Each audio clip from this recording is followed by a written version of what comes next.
মহারাজ, মহারাজ, সর্বনাশ হয়েছে, সর্বনাশ। কি কি কি হলো রানী? তুমি এত তোলা কেন? কি হয়েছে? তাড়াতাড়ি বলো, আমি এখন রাজসভায় যাব।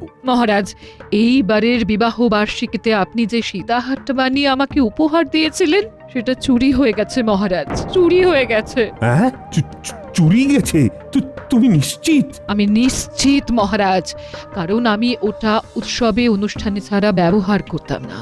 আমি ওটা আমার সিন্ধুকে যত্ন করে রেখে দিতাম মহারাজ।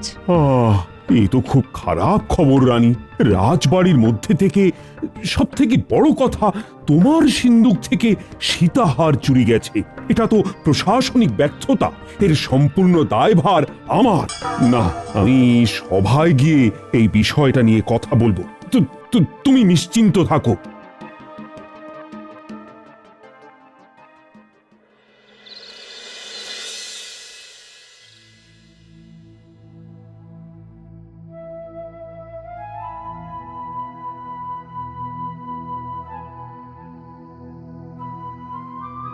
কি হলো মহারাজ, আপনার মুখটা থমথম করছে কেন? কোনো বিপদ আপদ ঘটেছে নাকি? আর কি বলবো, কপাল আমার খুব খারাপ। রানীমার খুব প্রিয় একটা গহনা রানীমার সিন্দুক থেকে চুরি হয়ে গেছে। কি বলছেন মহারাজ? এ তো ভয়ঙ্কর কথা, রাজবাড়িতেই চুরি। সেনাপতি, কাল রাজসভা পাহারায় কে ছিল? আগে মনোহর প্রহরী ছিল মন্ত্রী মশাই। মহারাজ, আপনি একদম নিশ্চিন্তে থাকুন। আমি চোর ধরে রানীমার গহনা রানীমার হাতে তুলে দেব। সেনাপতি, কাল যে প্রহরী রাজসভার পাহারায় ছিল তাকে ডাকো, আমি তাকে কিছু জিজ্ঞাসাবাদ করব। ঠিক আছে মন্ত্রী মশাই, আমি ওকে ডাকতে পাঠাচ্ছি। এই, কে আছো? ওই মনোহর প্রহরীকে ডেকে নিয়ে এসো তো। মন্ত্রী মশাই, আপনার কি মনে হয় চুরিটা কোনো বাইরের লোক করেছে? সেটাই তো তদন্ত করে বার করতে হবে। ওকে তো ডাকছি। এগুলো তোমার বিষয় নয় গোপাল, তোমার কাজ লোককে মনোরঞ্জন করা। তুমি সেটাই ভালো করে করো, কেমন? হ্যাঁ গোপাল, তুমি এই বিষয়ে কোনো কথা বলো না, এটা তো মন্ত্রীর কাজ। প্রণাম মহারাজ। প্রণাম সেনাপতি মশাই, আপনি আমাকে ডেকেছিলেন? হ্যাঁ, তুমি কি জানো কাল রানীমার সিন্দুক থেকে রানীমার বহুমূল্য গহনা কেউ চুরি করে নিয়ে গেছে? তুমি কাউকে সন্দেহজনকভাবে ঘুরে বেড়াতে দেখেছো নাকি? না সেনাপতি মশাই, আমি সেই রকম কাউকেই ঘুরে বেড়াতে দেখিনি। ঠিক আছে, তুমি এখন যাও, আমি দরকার পড়লে আবার ডেকে পাঠাবো। কিছুই তো বোঝা গেল না মন্ত্রী। মহারাজ, কিচ্ছু ভাববেন না, আমি তো তদন্তের ভার নিয়ে নিয়েছি নিজের হাতে। আমি রানীমার গহনা ঠিক বার করে দেব, কোনো চিন্তা নেই। দেখা যাক কোথাকার জল কোথায় গিয়ে দাঁড়ায়। মহারাজ, গহনাটা কি? সীতাহার। রানীকে এই বছর বিবাহ বার্ষিকীতে উপহার দিয়েছিলাম। আমার তো মনে হয় এই চুরি রাজবাড়ির ভেতরের লোক ছাড়া কেউ করেনি। ঠিক আছে, দেখা যাক। আজকের মতো সভা মুলতুবি করে দিলাম। আমার শরীরটা খুবই খারাপ। যথাজ্ঞা মহারাজ। এবার আমি আমার কাজ করব। আমরা তাহলে আজ আসি মহারাজ। ঠিক আছে। আমি সবার শেষে রাজপ্রাসাদের বাইরে যাব।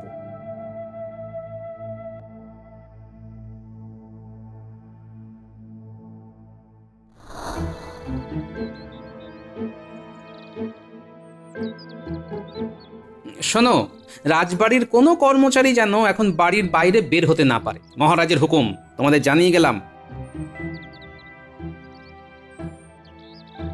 বিজ্ঞানী, একটু দাঁড়াও। কি হলো? আজ তুমি সবার শেষে বার হলে কেন? দরকার ছিল বিজ্ঞানী। আচ্ছা গোপাল, রাজার ঘরে চুরি? হ্যাঁ, অবাক কাণ্ড বটে। আমরা তো ভয়ে মরি, কখন যে কি ঘটে। তোমার কোনো ভয় নেই সভাকবি, চোর কিন্তু রাজবাড়ির ভেতরেই ঘাপটি মেরে বসে। আমারও তাই মনে হয়। তুমি একদম সঠিক রাস্তায় যাচ্ছ। আমার কথা তো মহারাজ শুনবেন না, মন্ত্রী মশাই আমাকে বলতে দেবেন না। রানীমার সীতাহার চুরি গেছে সেই শুনে তো আমি হাত পা গুটিয়ে বসে থাকতে পারি না। তুমি কি করতে চাও গোপাল? তাহলে শোনো। বুঝলাম গোপাল, তুমি একদম ঠিক ভেবেছ। আর সভাকবি, এইটা কিন্তু তোমাকেই করতে হবে। আমি যদি এর প্রচার করি তবে কিন্তু সন্দেহ হবে। হ্যাঁ, আমি বুঝেই গেছি। আমার একটাই ভয়, বুঝলে, রাজবাড়ির মধ্যে থেকে যেন চোর চলে না যায়। আমি রানীমার সাথে এই বিষয়ে কথা বলবো, বুঝলে। কখন কথা বলবে? তোমরা তোমাদের ঘরে যাবে আর আমি যাব রাজবাড়ি।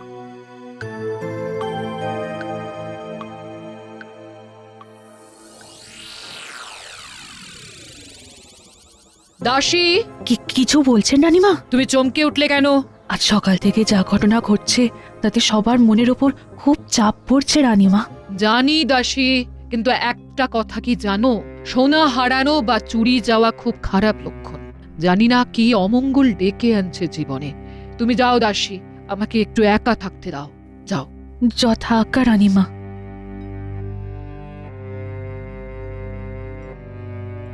রানীমা জয় হোক। বলো প্রহরী, কি প্রয়োজন? রানীমা, গোপাল দাদা আপনার সঙ্গে দেখা করতে চান। পাঠিয়ে দাও। আমার কেমন যেন মনে হচ্ছে, যদি আমার সীতাহারকে উদ্ধার করতে পারে তবে সেটা গোপাল। কিছু কথা ছিল রানীমা। বলো তুমি গোপাল। রানীমা, আমি আপনাকে কথা দিলাম, আপনার সীতাহারে যে চুরি করেছে তাকে বামাল সমেত ধরে আপনার সামনে আনব। আমার তোমার উপর সেই বিশ্বাসটুকু আছে গোপাল। মহারাজ আমাকে এই তদন্ত থেকে সরে থাকতে বলেছেন, কিন্তু রানীমা, আপনার গহনা চুরি গেছে, এই ছেলে কিভাবে চুপ থাকবে বলুন তো? আমি অন্য পথ অবলম্বন করব। ঠিক আছে, তুমি তোমার মতো কাজ করো, আমি মহারাজকে কিছু জানাবো না। আমার একটা অনুরোধ আছে রানীমা। বলো। মহারাজকে বলে শুধু একটা কাজ করান, রাজবাড়িতে যারা থাকে তারা যেন কেউ বাইরে না বেরোতে পারে। কেন, তোমার কি ধারণা এই কাজ রাজবাড়ির ভেতরের কারোর? হ্যাঁ রানীমা, তবে এই কথা যেন মহারাজ জানতে না পারেন। ঠিক আছে, আমি মহারাজকে আমার মতো করে বলবো, তুমি নিশ্চিন্তে থাকতে পারো। শুভরাত্রি রানীমা।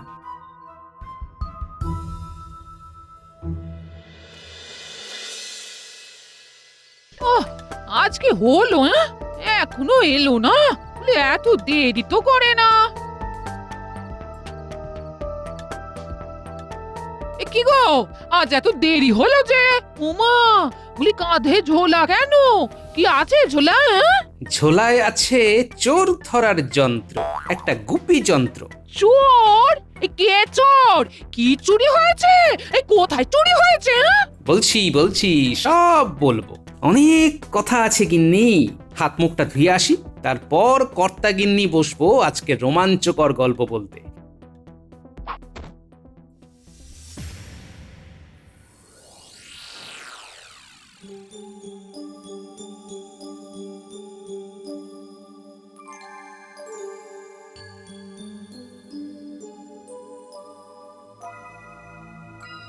আহ, রাজবাড়ি থেকে চুরি! ও, আমি ভাবতেই পারছি না রানী, কিছুতেই ভাবতে পারছি না। পাহারা বাড়ান মহারাজ, আর একটা কথা ঘোষণা করে দিন, রাজবাড়ির মধ্যে যারা কাজ করে তারা যেন কিছুদিন বাইরে না যায়। সীতাহার পেয়ে গেলে তারা স্বাভাবিকভাবে কাজকর্ম করবে। ঠিক আছে, তাই হবে। মন্ত্রী মশাই কি ভাবছেন? এই মন্ত্রী মশাইয়ের উপরে আমার বিন্দু মাত্র ভরসা নেই। না না না, মন্ত্রী বলেছে খুব তাড়াতাড়ি চোর ধরা পড়ে যাবে। হলেই ভালো। আচ্ছা, এই চুরি সম্পর্কে গোপালের কি মত? গোপাল অনেক কিছু বলতে এসেছিল, আমি গোপালকে কিছু বলার সুযোগ দিইনি। আচ্ছা, ও এই সম্পর্কে কি কথা বলবে বলো তো? শুধু শুধু কিছু সময় নষ্ট আর শক্তি ক্ষয়। বুঝলাম। এবার বুঝলে তো তোমাদের কি করতে হবে? বুঝেছি, আমাদের প্রচার করতে হবে। সত্যি বলি, তোমার কি বুদ্ধি! রানীমার পছন্দের সীতাহার নিয়ে চোর পালাবে? অত সোজা? আচ্ছা, একটা কথা, এই যে তুমি রাজসভায় থাকবে না, তাতে মহারাজের সন্দেহ হবে না? আরে বাহ, তুমি দেখছি ঠিক আমার মতোই ভাবছো। এই তো, এই না হলে গোপালের গিন্নি। তুমি ঠিক ভেবেছো। আমিও কি করব ভেবে নিয়েছি। তুমি কি করবে গো? আমি এমন বিরক্ত করব যাতে করে মহারাজ বিরক্ত হয়ে আমাকে রাজসভা থেকে বার করে দেবে। ব্যাস, রাস্তা পরিষ্কার। কি বাবা রে বাবা, বলি সত্যি বুদ্ধি বটে তোমার।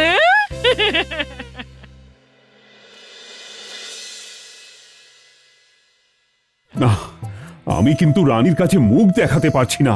ও মন্ত্রী, কিছু একটা করো। রানীমার প্রিয় হার রানীমার হাতে কবে আসবে আমরা প্রশাসনের কাছে জানতে চাই মহারাজ। তুমিও একজন রাজকর্মচারী গোপাল, এটা ভুলে যেও না। আমি রাজকর্মচারী, তবে খুব ছোটখাটো রাজকর্মচারী। আমি আপনার কাছে এই প্রশ্ন রাখছি কারণ মহারাজের বাড়ি যদি সুরক্ষিত না হয় তবে সাধারণ মানুষের কি হবে? গোপাল একদম সঠিক কথা বলেছে। এই রে, এরা প্রশ্ন করছে, ওদেরকে চুপ করাতে হবে, চুপ করাতে হবে। গোপাল, তুমি কিন্তু এই রকম অবস্থায় এই ধরনের বিদ্রোহমূলক কাজ করতে পারো না। কথাটা তো মিথ্যে নয়। আমরা কি আদৌ সুরক্ষিত? মহারাজ, গোপাল কিরকম ভাবে কথা বলছে দেখুন। এখন এই সময় কোথায় একজোট হয়ে কাজ করতে হবে তা না, রাজসভার অন্দরে বসে লক্ষ্য পাচ্ছে। গোপাল, তোমাকে আমি সতর্ক করছি, তুমি এই ধরনের কথাবার্তা বলা বন্ধ করো। মহারাজ, আমরা আতঙ্কিত। রাজবাড়ি সুরক্ষিত নয়, এটা ভাবতে হচ্ছে। আমরা আমাদের কথা কোথায় জানাবো বলুন? আমরা কোথায় জানাবো? গোপাল, এবার চুপ করো, কিন্তু আমি তোমাকে শেষবারের মতো সতর্ক করছি। মহারাজ, আমার প্রশ্নটা মন্ত্রীমশাইয়ের কাছে। মন্ত্রীমশাই তো তদন্ত করছেন রানীমার সীতাহার চুরির বিষয়টা। আমরা তদন্তের অগ্রগতিটা জানতে পারবো না? না, তদন্তের সুরক্ষার জন্য আমি তোমার মতো মানুষকে কিচ্ছু জানাবো না। গোপাল নিশ্চয়ই কিছু একটা ভেবেছে। না, তা বললে তো হবে না মন্ত্রীমশাই। আমরা রাজকর্মচারী, সে যেরকম কর্মচারী হই না কেন। গোপাল, তুমি আমার ধৈর্যের বাঁধ ভেঙে দিলে। আমি কিন্তু তোমাকে আজ চরম শাস্তি দেব। দিন না, আমি তো চাই আমাকে শাস্তি দেবেন, আমাকে বরখাস্ত করবেন। তবেই তো খেলাটা জমবে। চরম শাস্তি দেবেন মহারাজ? হ্যাঁ হ্যাঁ, তোমাকে চরম শাস্তি দেব। তোমাকে আমি চিরজীবনের মতো এই রাজসভা থেকে বহিষ্কার করলাম। কি মুশকিল, আমার অপরাধটা কি জানতে চাওয়া, প্রশ্ন করা? তাহলে কাল থেকে আমি সারা রাজ্যে সবাইকে বলে বেড়াবো যে এই রাজ্যে জানতে চাওয়া, প্রশ্ন করা অপরাধ। এই সুযোগে গোপালকে রাজ্য ছাড়া করতে হবে। মহারাজ, গোপাল রাজদ্রোহী। আমার মনে হয় গোপালকে এখনই এই রাজ্য থেকে বহিষ্কার করা উচিত। তুমি ঠিক বলেছ মন্ত্রী। গোপালকে এই মুহূর্তেই আমি এই কৃষ্ণনগর থেকে বিতাড়িত করলাম। বাহ, এটাই তো আমি চেয়েছিলাম। আমার পরিকল্পনা একদম সঠিক। তাহলে কাল থেকে গোপাল অন্য বেশে। ঠিক আছে, লঘু পাপে গুরুদণ্ড নিয়ে আমি চিরকালের মতো কৃষ্ণনগর ছাড়লাম। বিদায়।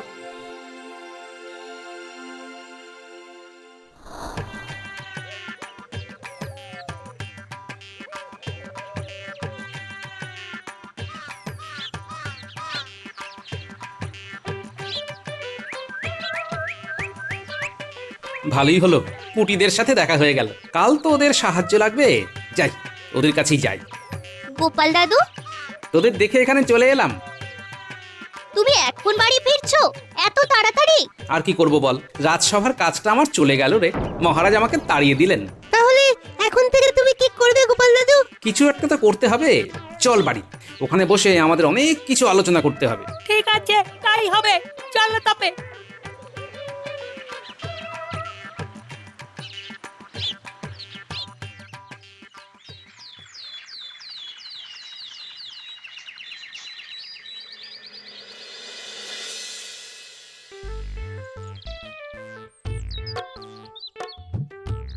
বাহ, হয়েছে বেশ ভালো। কাটবে আধার, আসবে আলো। গণৎকারের গণনা সারা হবে, আনন্দেতে মেতে উঠবো সবে। আমি এখন যাই মহারাজের কাছে, তাকে অনেক কথা বলার আছে।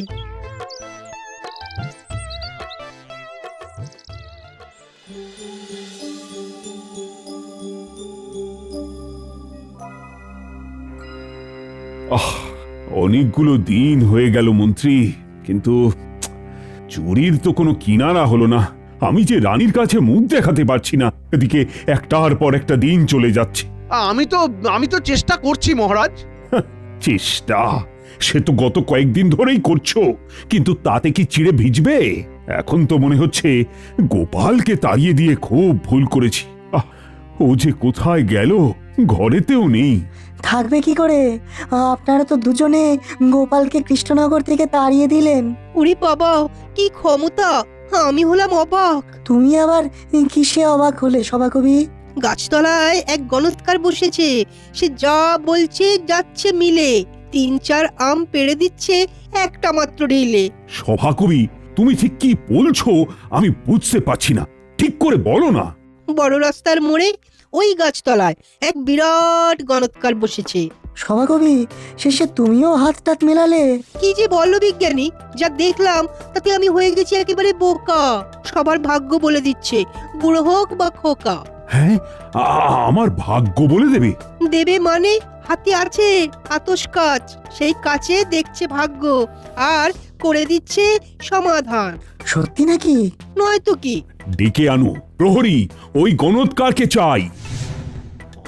মহারাজ, এইসব ভুয়ো গণৎকারকে কেউ বিশ্বাস করে? তুমি থামো তো, তুমি একদম কথা বলবে না।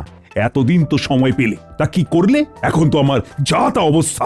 না, যা থাকে কপালে। প্রহরী, যাও যাও, তুমি গণৎকারকে নিয়ে এসো। আমি দেখি সে রানী সীতাহার বার করে দিতে পারি কিনা। যথা আজ্ঞা মহারাজ।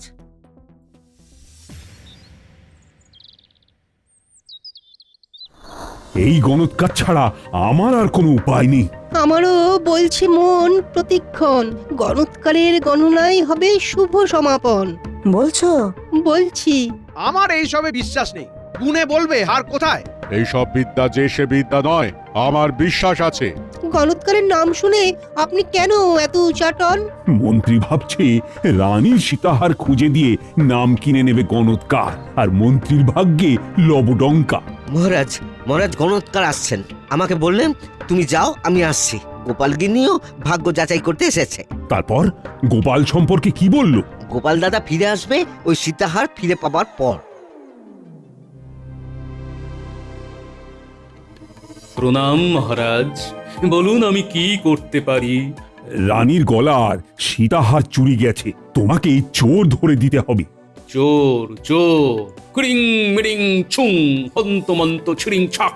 গায়ে কাঁটা দিচ্ছে। দেখো দেখো রাজজ্যোতিষী, ওই গায়ে হাত দিয়ে দেখো। ব্রুং ফট, চোর এই রাজবাড়িতেই আছে। তুমি বলে দিলে চোর রাজবাড়িতেই আছে, বললেই হলো। হ্যাঁ, আচ্ছা, তোমার অসুবিধেটা কিসের বলো তো? গণৎকার যদি গণনা করে বার করে দেয় তবে তো তোমারও খুশি হবার কথা। হ্যাঁ, মানে সেটা তো ঠিক কথা। না গণৎকার, তুমি গুনে বলো আমাদের রানীমার সাধের সীতাহার ঠিক কার কাছে আছে। মহারাজ, রাজপুরীর অন্তরে যারা থাকে তাদের এখানে আনার ব্যবস্থা করা হোক। যাও প্রহরী, যাও, সবাইকে ডেকে নিয়ে এসো।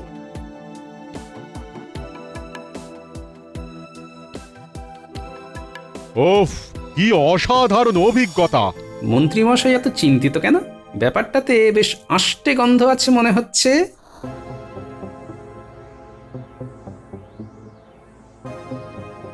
আমরা সবাই এসে গেছি। আমরা এই 6 জন রাজপুরীর অন্দরমহলে থাকি, আর বাদবাকি সবাই বাহির মহলে থাকে। আমার এই ঝোলায় 6টা জাদু কলসি আছে। তোমরা এই 6টা কলসি নাও। এই নাও কলসিগুলো।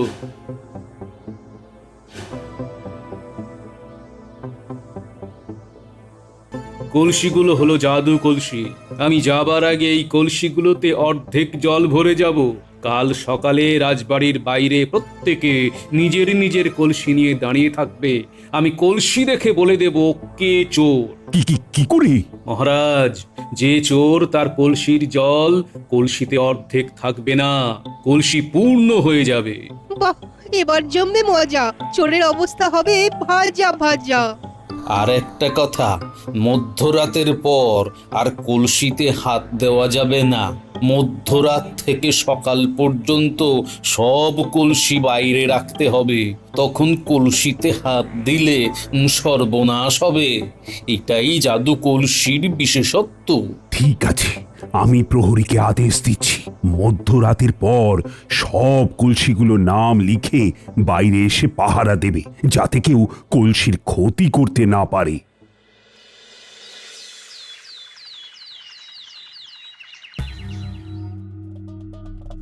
তোমরা সবাই তোমাদের কলসি নিয়ে এসেছো। এবার আমি দেখব কার কলসির জল পূর্ণ। দেখি তোমার কলসি। বাহ, অর্ধেক আছে। এবার মালি ভাই, দেখি তোমার কলসি।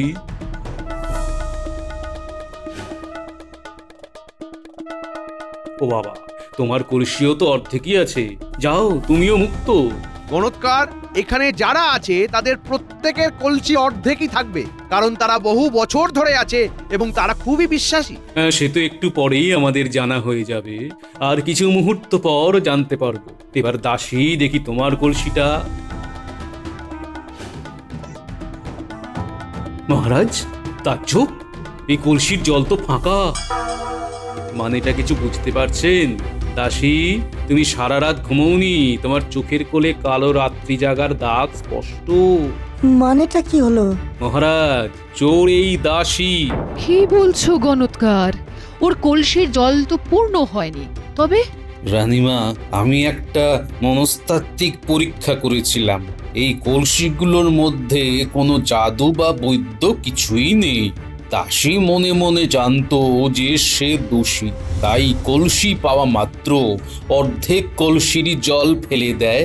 তার কারণ দাসী মনে মনে হিসাব করে নেয় যে এই জল ফেলে দিলে জল পূর্ণ হতে হতে সকাল হয়ে যাবে।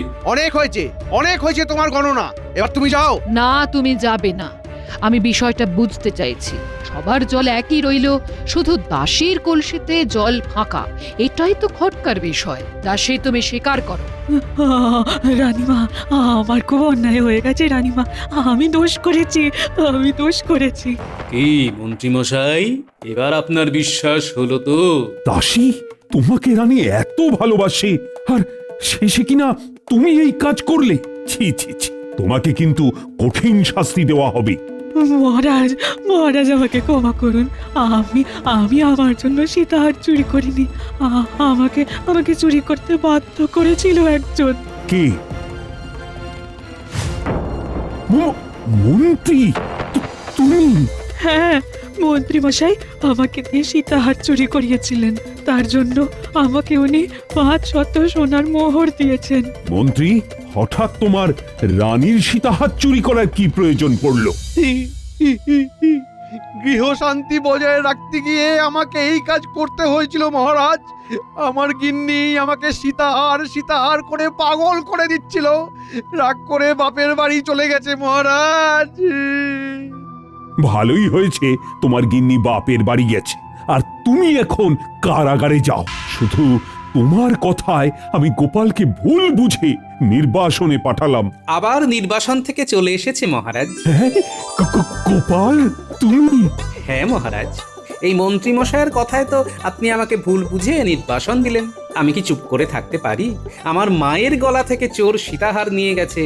প্রহরী, যাও, সীতাহার দাসীর ঘর থেকে নিয়ে আমার হাতে দাও। আমি রানীমার পায়ের কাছে সীতাহারটা রাখবো, আর রানীমার চরণ ছুঁয়ে আশীর্বাদ নেব। তুমি জয়ী হও গোপাল। আমার একটা অনুরোধ রানীমা, দাসীকে ক্ষমা করে দিন রানীমা। দিলাম করে ক্ষমা। আমার ভুল হয়েছে রানীমা, আর কোনোদিন হবে না। জয় গোপালের জয় জয়।